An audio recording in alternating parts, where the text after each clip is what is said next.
తిరువూరు మండలంలోని గానుగపాడు గ్రామానికి చెందిన ఒక భూ వివాదం స్థానిక సబ్ రిజిస్ట్రార్ కార్యాలయంలో తీవ్ర కలకలం రేపింది. కుటుంబ సభ్యుల ప్రమేయం లేకుండా నిబంధనలకు విరుద్ధంగా అక్రమంగా రిజిస్ట్రేషన్ చేశారంటూ బాధితులు సబ్ రిజిస్ట్రార్ను నేరుగా నిలదీశారు.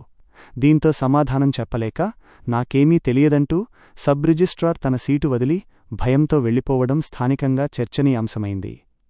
బాధితులు తెలిపిన వివరాల ప్రకారం గానుగపాడు పరిధిలోని 408, 449/1, 450/1 గల సర్వే నంబర్లలో 3 ఎకరాల 35 సెంట్ల కుటుంబ ఉమ్మడి భూమి ఉంది. ఈ భూమి అసలు యజమాని షేక్ అల్లిసాహెబ్ మరణించిన తర్వాత 2016లో ఆయన భార్య షేక్ రంజాన్ బీ పేరిట బదిలీ అయింది. వీరికి 6 కుమారులు, 1 కుమార్తె ఉన్నారు. కాగా 2016లో ఈ భూమిపై టేకులపల్లి సహకార సంఘం నుండి 2,34,000 రూపాయలతో పాటు అదనంగా మరో 50,000 రూపాయలు రుణం తీసుకున్నారు. ఆ రుణం ఇప్పటికీ బకాయిగానే ఉన్నట్లు బాధితులు చెబుతున్నారు. ఈ నెల 18న సదరు ఉమ్మడి భూమిలోని 75 సెంట్ల విస్తీర్ణాన్ని షేక్ అమీర్ రున్నిసా పేరిట రిజిస్ట్రేషన్ చేయడంతో కుటుంబంలో తీవ్ర దుమారం రేగింది.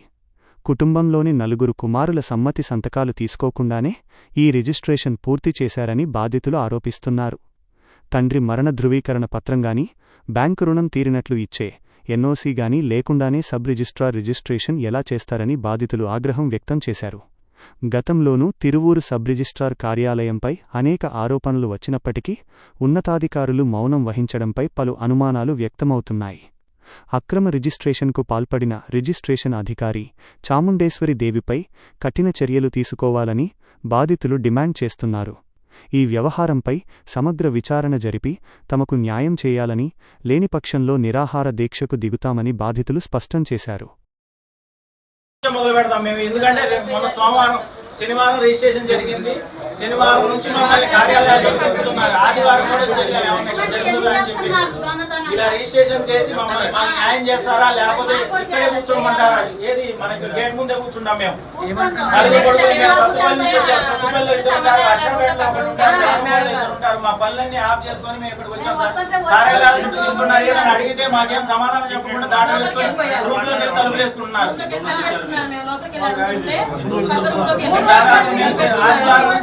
ఆదివారం నుంచి వస్తున్నాం. మాకు రిజిస్ట్రేషన్ జరిగింది. 75 సెంట్లు అన్యాయంగా చేశారు మా భూమిని. మా 6 అన్నదమ్ములు కూతురు 7 లేకుండా ఎలా చేస్తారు మీరు రిజిస్ట్రేషన్? ఈ విధంగా ఎన్ని రిజిస్ట్రేషన్ చేశారు? ఈ విధంగా రిజిస్ట్రేషన్ ఎన్ని చేశారు? మేము బాధితులయ్యాము. ఇంకొకళ్ళు మాలాగా ఇంకొకళ్ళు వేరే వాళ్ళు బాధితులు అవ్వకుండా మేము దీన్ని ఇలా తీసుకొచ్చాం. మేము మీ దృష్టికి తీసుకొచ్చాం.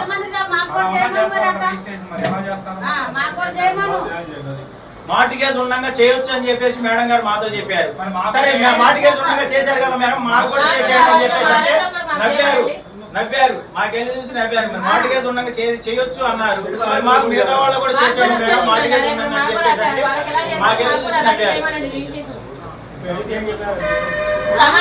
ఇప్పుడు అడిగితే ఏం సమాధానం చెప్పకుండా వెళ్ళారు. మేము మా మాటల అబద్ధం అయితే సీసీ కెమెరాలో చెక్ చేయమనండి. మేము ఏ టయానికి వచ్చాము, ఏ టైం నుంచి ఇక్కడ ఉన్నాం. ఇప్పుడు పార్టీలు వాళ్ళు కూడా ఉన్నారు, ఇక్కడే ఉన్నారు. ఆ పార్టీ వాళ్ళు ఇక్కడ ఉన్నారు, మేము పార్టీ ఉన్నాం. రిజిస్ట్రేషన్ చేయించుకున్న వాళ్ళు ఇక్కడ ఉన్నారు, బాధితులు మేము ఇక్కడే ఉన్నాం. ఇప్పుడు మాట్లాడవచ్చు కదా పిలిచి.